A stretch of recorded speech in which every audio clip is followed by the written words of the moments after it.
Biravugwa yuko umubare w'abacancuro batagira ingano bari mu gace ka Minembwe bari gufatanya n'ingabo z'abarundi ndetse n'imitwe nka Wazarendo ndetse n'indi yindi bamaze kuba batangira kwicwa urusorongo, dore yuko ingabo z'abarundi ziri kubaziza yuko bahawe amafaranga, nyamara ingabo z'abarundi zo nizishyurwe amafaranga yabo. Bari kubaziza amafaranga yabo, dore yuko bari kubacunga bakabarasa bakabaka amafaranga yabo, kubera ko abacancuro bo mu bihugu by'amahanga bazwiho cyane kuba bagendana amafaranga yabo. Kuwa gatanu impunzi z'abanyekongo ziri mu Burundi ni mu nkambi ya Busuma rero mu ntara ya Buhumuza hapfuye impunzi zigera ku bana 25 bari kumwe n'abagore, nibo biganje ku mubare w'abapfuye, dore yuko kuva izi mpunzi zajya mu Burundi muri iyi nkambi ya Busuma rero hamaze gupfa impunzi zirenga 422 zose. Urumva ko ari ibintu bibabaje cyane, dore yuko ziri kwicwa n'indwara ziterwa n'umwanda, kubura amazi, korera ndetse n'ibindi byakomeje kugenda bitera impfu z'abana ndetse n'abagore muri iyi nkambi, badasize n'abagabo bagiye batandukanye. Kuwa gatanu rero nibwo ibintu byatangiye gukomera kurushaho, ubwo abantu barenga 25 bose bahasigaga ubuzima, ariko ikibazo kiracyakomeje kuba ikibazo nyuma yuko muri Uvira no muri twakomeje kubabwira ubuyobozi bw'igihugu buhagarutse.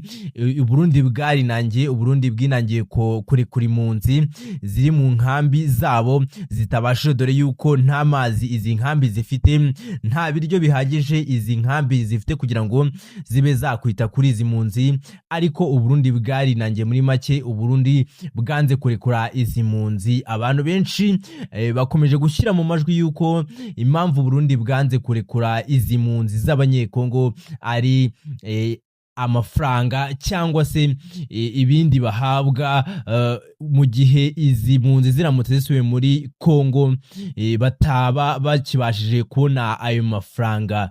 Ubwo rero nibivugwa, ariko ni ibintu bibabaje cyane. Mu minsi ishize twari twabwiye ko umuvandimwe akaba n'inshuti ya hafi ya Perezida Antoine Felix Tshisekedi wa Repubulika ya Demokarasi ya Kongo, bamwita Claude Ibranki, yari yamutiwe mugongo akagana rero mu mutwe wa M23. Kugeza ubu rero nta kindi kivugwa. OPAM iri ni ihuriro rero hahuriyemo amashyaka ashyigikiye leta, bamaze gukora inama basora itangazo ridasubirwamo bavuga yuko uyu mugabo bamweguje ku mukuru wabo, bamweguje atakiri umuyobozi wabo rukumbi. Bavuga ko ibyo yakoze ari ukugambanira igihugu ndetse kandi ari ukwikunda, rero bitabashije kuba byaguma kumukomeza kuri iyi ntebe yo kubayobora. Rero muramuzi uyu mugabo Claude Ibranki yarakuriye n'ishyaka Réveil Populaire, rero rikaba naryo ryari mu mashyaka rero akomeye ashyigikiye leta. Indiyo Sake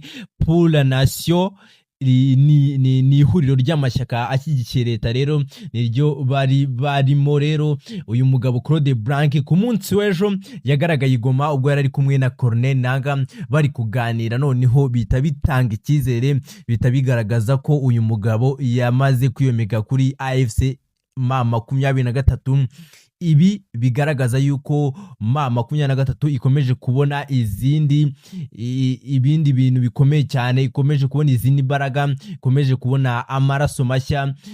Byanakomeje guteza impaka muri Repubulika ya Demokarasi ya Kongo. Rero Kinshasa abantu batangiye gusubiranamo, batangira kugaruka bavuga ibintu byinshi cyane, bituma Tshisekedi Felix Antoine Tshisekedi yotswe igitutu gikomeye cyane, nuko yaratangiye kubura bamwe mu nyingi za mwambaze, bamwe mu bamushyigikiye, bamwe muba muri inyuma.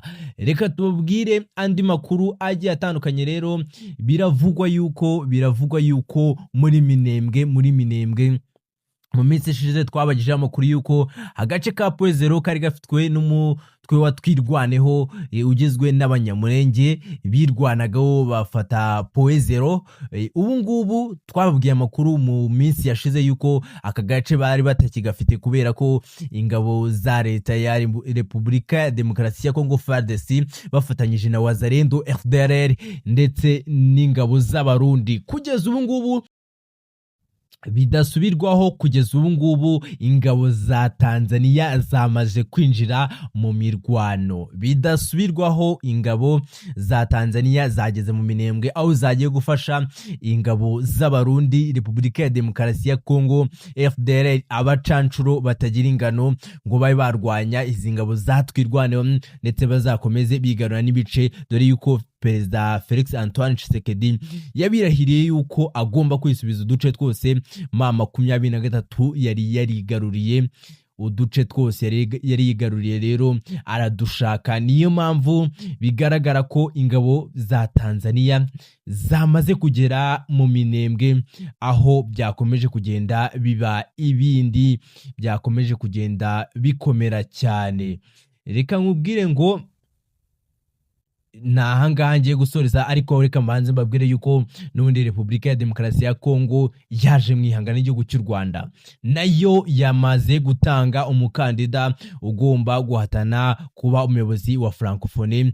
Urumva ko ari ibintu Repubulika ya Demokarasi ya Kongo yapanze, ariko birasa nkaho yabipanze nabi kubera ko akenshi niyo bari gutora bareba igihugu gihagaze neza muri security, igihugu gihagaze neza muri diplomasi ndetse n'ibindi bishoboka ko rero binavuga yuko Repubulika ya Demokarasi ya Kongo umubare ishobora kuba yarawubaze nabi.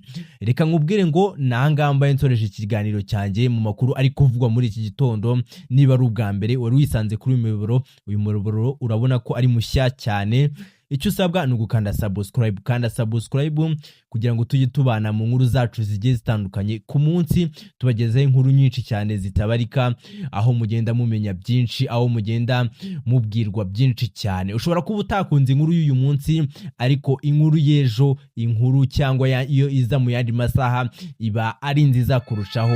Reka nkubwire ngo ucaca, iyi ni Kivu Update.